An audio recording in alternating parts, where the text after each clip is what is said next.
नमः श्रीज्योतिराजाय विवेकानन्दसूरये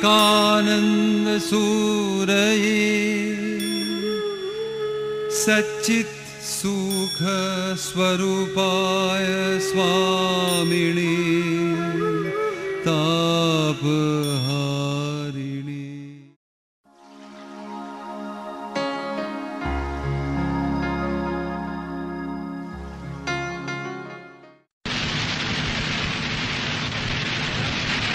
To the World's Parliament of Religions, ladies and gentlemen, welcome to the afternoon session of the opening day today, the 11th of September, 1893. We now introduce you to Swami Vivekananda from India and request him to address us. Swami Vivekananda. Sisters and brothers of America,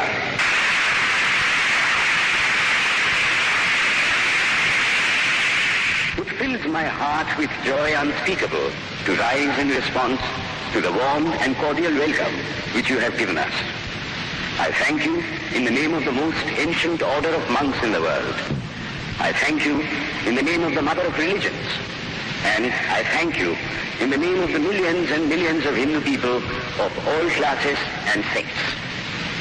My thanks also to some of the speakers on this platform who, referring to the delegates from the Orient, have told you that these men from far-off nations may well claim the honor of bearing to different lands the idea of toleration.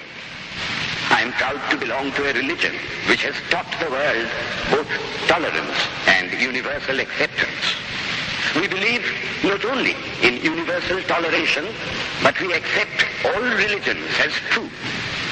I am proud to belong to a nation which has sheltered the persecuted and the refugees of all religions and all nations of the earth.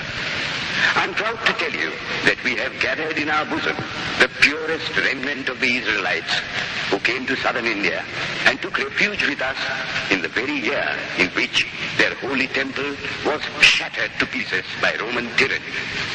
I am proud to belong to the religion which has sheltered and is still fostering the remnant of the grand Zoroastrian nation. I will quote to you, brethren, a few lines from a hymn which I remember to have repeated from my earliest boyhood, which is every day repeated by millions of human beings. As the different streams, having their sources in different places, all mingle their water in the sea, so, O Lord, the different paths which men take through different tendencies, various though they appear, crooked or straight, all lead to thee. The present convention, which is one of the most august assemblies ever held, is in itself a vindication, a declaration to the world of the wonderful doctrine preached in the Gita. Whosoever comes to me, through whatsoever form, I reach him. All men are struggling through paths which in the end lead to me. Sectarianism, bigotry, and its horrible descendant, fanaticism, have long possessed this beautiful earth.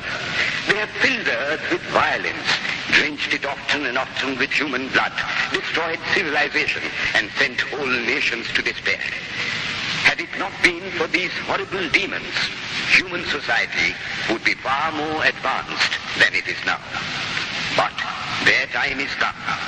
And I fervently hope that the bell that tolled this morning in honor of this convention may be the death knell of all fanaticism, of all persecutions with the sword or with the pen, and of all uncharitable feelings between persons wending their way to the same goal.